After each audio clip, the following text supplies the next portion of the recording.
did you guys meet, and what was your first impression of each other? Can I start? Because I've got my version. So he met me. I didn't meet him. So we've got something called the social club, where different branches within, we come from one big assembly. So we separated into different branches, and the social club is where the youth meet, the youth of different branches. So apparently he greeted me, but I didn't see. And at that time, I don't recognize him. The first time I actually had a proper encounter with him, we went to the same university, and I actually met him at the library door. And he then uttered that, "Do you remember me from church last week? I greeted you."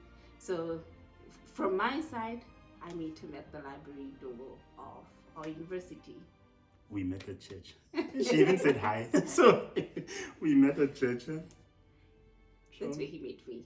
Yeah. Yeah, that's where I met you. What makes a Christian marriage a preference for you?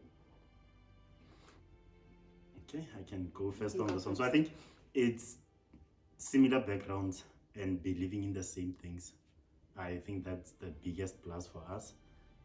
Yeah, I would say it's that, and being able to run to the same master. Because we know life happens, you have challenges. At least we know that when things get bad, our knees get our answer instead of going somewhere else. For me, I've always been taught that your husband will lead, or you will submit unto your husband.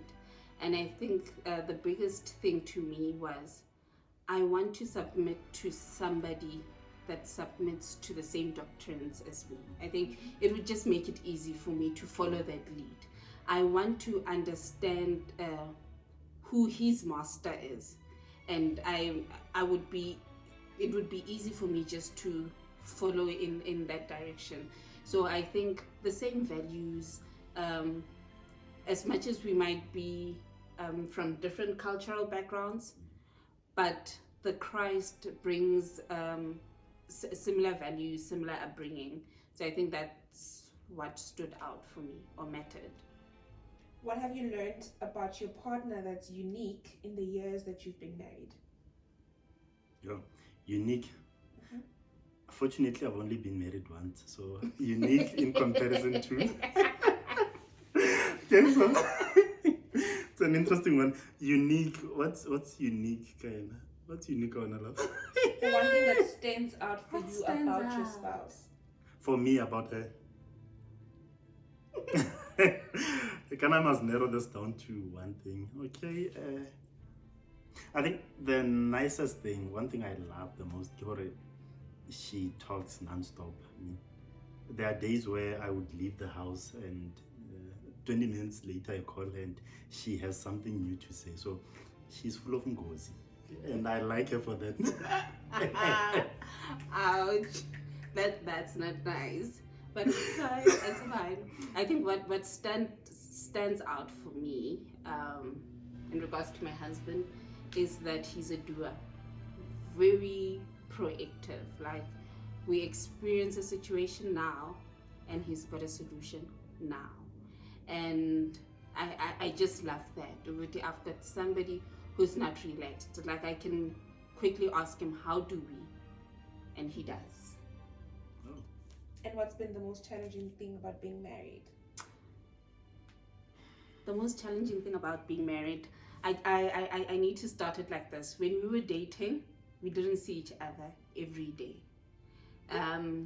We also had different rules. Like, I come from a very strict Christian background. He wasn't even allowed coming home.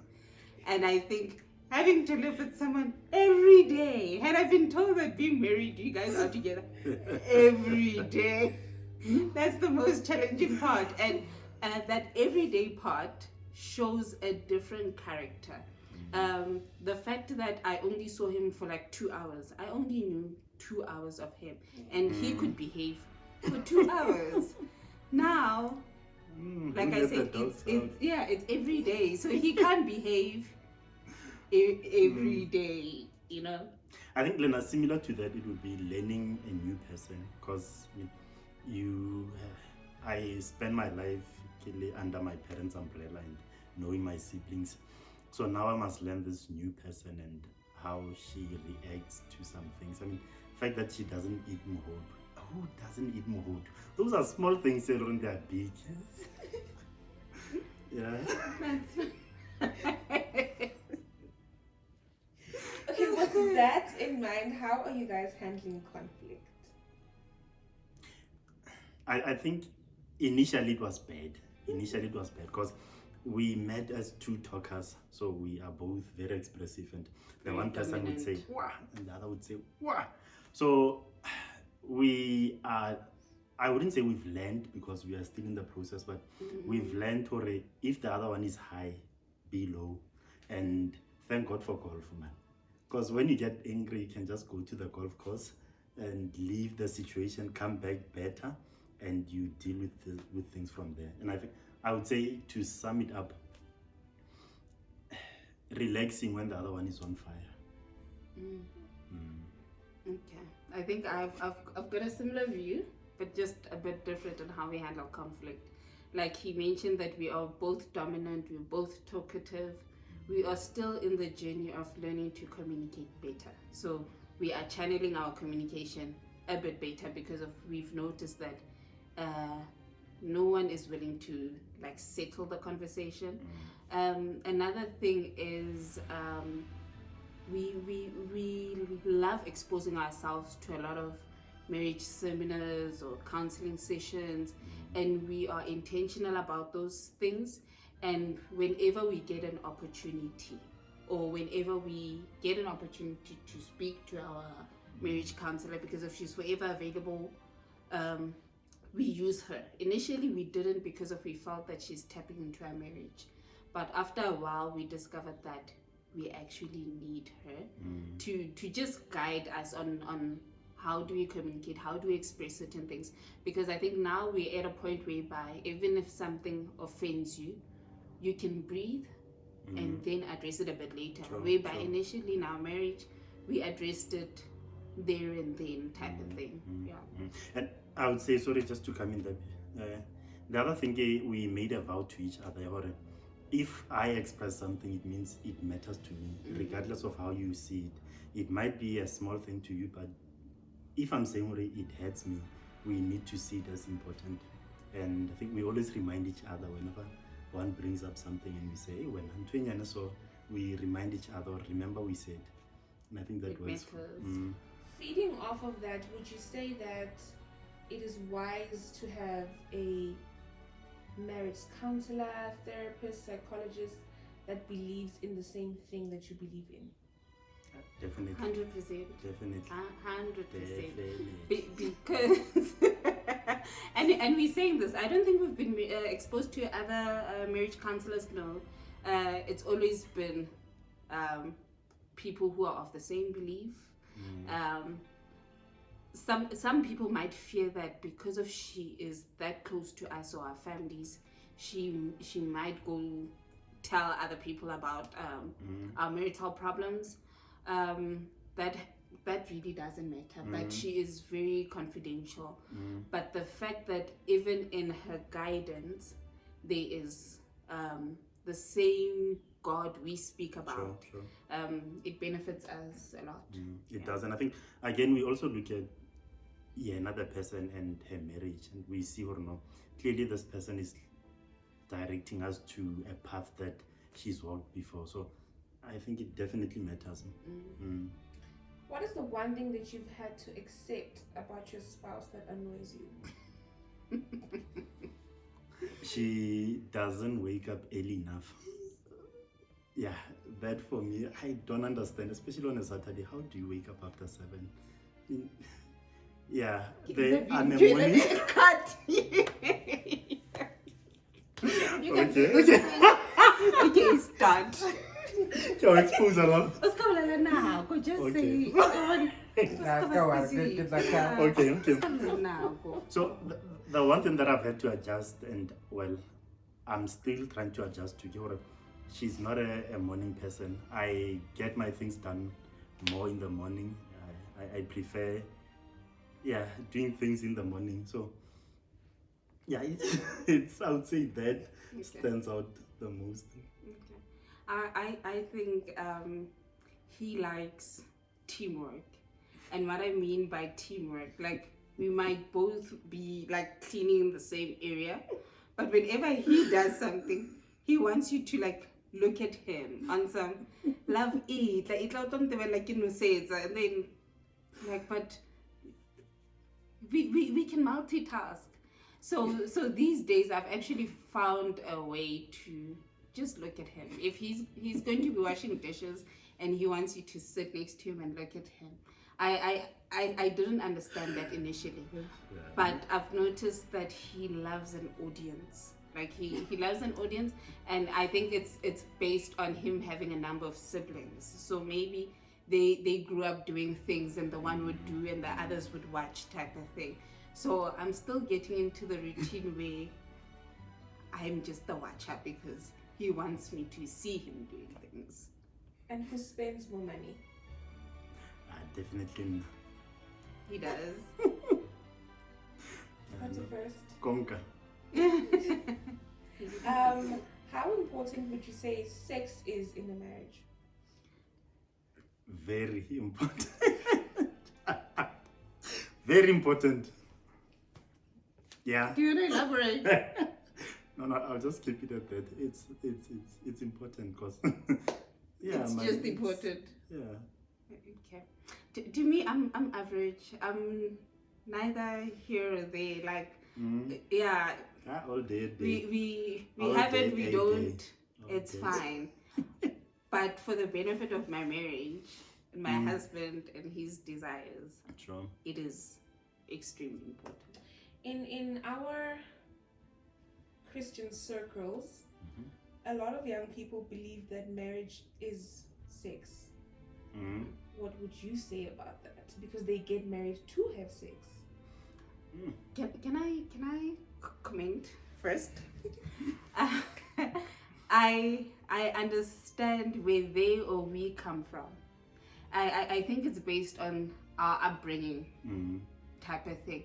Just like how you can't date at a certain age, how preserving yourself.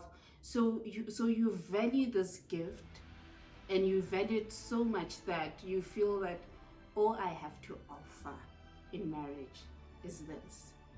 And I'm preserving this, like we walk around saying I'm preserving myself for my husband. We forget that you're also actually preserving yourself for yourself type of thing. It's more of a you and God relationship. But I think we are channeled to think it's more of a me and my husband thing. Hence, when we get married, the first thing is sex. And it is only after you realize that actually marriage has got a whole lot of things to offer. I'm also not even against it because of, personally speaking, as a girl, it had its good teachings. Some might have been bad because of when you enter into marriage, you realize that actually certain things weren't addressed at church. The one topic that was pinned on was purity, and purity was pinned on more on females than it was on guys. Hence, we also enter into marriage thinking that. Hence, on days whereby he wants to be intimate and I don't feel like it, it gives me power because Nizemshatweni to offer you this, so not today, So I have mixed feelings about Sure. Now, I think my view would be that there's so much that happens besides sex. Sex is a very small percentage. It's good to bring the spark back, one can say, Mara. There are so many other things. Personally, I believe marriage and love, it's a decision that one makes. And that decision should be made without you having other thoughts. Once you start thinking of sex, and it's proven from a male's perspective, blood starts flowing to the other part instead of the brain, so you can't think clearly. So that decision must be made while you are sober-minded. So it's not just about sex. There are so many other things. Yeah. But I still get where the girls or Christians come from. Sure. It's what we are taught. With marriage is sex. What is your take on ukubekezela? Hey. Ukubekezela. Hey, it's a very tough word. Hey, I believe in being an individual, and this is what I keep saying to my wife. One can never pour from an empty cup. So if we are bekezela, are you really pouring from that cup, or have you stopped? Then there's just one party that's pouring. Is that sustainable if there's only one party pouring? So ukubekezela, I think ukubekezela has its limits, because you do find some people who say, yo, that was the worst year of our marriage, but we picked up from there and we are fine. But speak to people, and I think this is where maybe a psychologist, or even not just a psychologist, but someone who they've walked that road before, speak to that person and maybe try to gauge your challenges and say, is it really worth ukubekezela or not? I mean, if it's stripping you of your character, you are pouring from an empty cup, then I agree with you 100%. I think it's also based on ubekezela ini. Can we solve this thing? I think we are of millennial marriages whereby me addressing certain things doesn't necessarily mean I'm disrespecting my husband, So if it can be addressed, let's address it and not sit at a corner and say, this is what's expected of me as a wife. Sure. So like I'm saying, it's based on ukubekezela, on what type of thing. If it's small things like him expecting me to bring him food and do the laundries, and these are things we can just discuss on some I don't have gifted hands, can we think about a helper type of thing. But if we are begezeling on serious matters, yeah. I would say, again, to the example earlier, where people come and say, we've had a year where I had to begezel. The question is willingness. Do you see the other person's willingness? Is the person willing to adjust from that whole situation? And if the other person is just saying, yeah, it happened, begezel, or it's happening begezel, then again, throw in the towel. Before the last thing, you guys were talking about seeing psychologists and whatnot. With our mothers and fathers, you never discuss with people from outside. You call the uncles and the aunts, and they sit and discuss your marriage and the problems that you're going through in a marriage. How important is it to you now that you actually involve professionals than calling the entire family to come and discuss the two of you? Sure. I think for me it's important because, say we look at my relatives, you find that person has been married to one person and their exposure is limited. But we are now consulting a professional who deals with marriages on a daily basis. So the sample size and the population, it's wider. For me, I think based on that, I would say psychologists are more important than inside. And somehow we know that in families as well, there are some quarrels, and usually they are caused by people talking. And maybe calling your uncles to express yourself might lead to a position where at the next gathering, but yo, by the way, then those things start they just boil from there. I think from my side, having also both experiences in traditional culture, bayakulaya, and I went through that experience and being told, speak to your in-laws, call your uncles and all. But because we did both, and in premarital counseling, they've always advised speak to an external party who's not neither here or there, not vested in the one party. And I think in that we learned that we are not only protecting our marriage, but we're also protecting them. Because it's always easy for my family to hate him based on whatever incident I've said about Nelson. But in turn, it's also easy for Nelson to hate my family because of on that day when I called them, he was reprimanded, whatever. Another thing is you'd be told to tell your in-laws whatever your husband does. I'm always reminded that it's his parents type of thing. So they might not even respond the way I want them to respond because of now I'm telling them about your child did this, your child, they might protect him, and that might even destroy our marriage even further because of I expected them to respond in this way, but in turn they decided to protect. So for us, we've always shied away from communicating with family based on our marital issues, and I think they've got this view that our marriage is perfect because they do not know. They only know what they're exposed to, and our challenges are then safe with our psychologist because of it would be she would address you are doing this, he is doing this type of thing. Even if I expect her to be on my side, she will bring it to an us type of thing. So I am not for telling the families. I'm always for an external person, even if it's, but not your friend, anybody external, church elder. Yeah. Okay, lastly, what would your words be to people who are just about to get married, in counseling for getting married, and have just gotten married? That group. That group, I would say keep whatever you are doing, and I think it's important because you fell in love with this character. I usually say, sometimes people call her Maja. I still feel a bit cringy because for me it's Nubeko, and it should remain Nubeko, the lady I fell in love with. Once I start stripping her of those characteristics, then I start creating a whole new person I might not fall in love with. So I would say keep to what you are doing. I mean, if it has sustained you for that long, it can sustain you for life. Nice. To me, what I would say is, like, marriage is nice, guys. Get married. But another thing, it's not always fairy and like how people would depict it type of thing. So be prepared.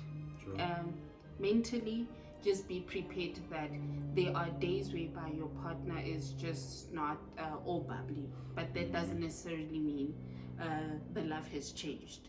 Just like when you were at home, there were days whereby you just don't feel like hanging out with your siblings, but that doesn't necessarily mean you want to now divorce your siblings, you want to now divorce your parents type of thing. It's lovely when you guys do it for the benefit of you type of thing. Like I say, there are challenging days, but find ways to keep it going, find ways to continue making it exciting the way it was when you guys were dating. It might be different, but find ways to keep it going. And yeah, basically. yeah.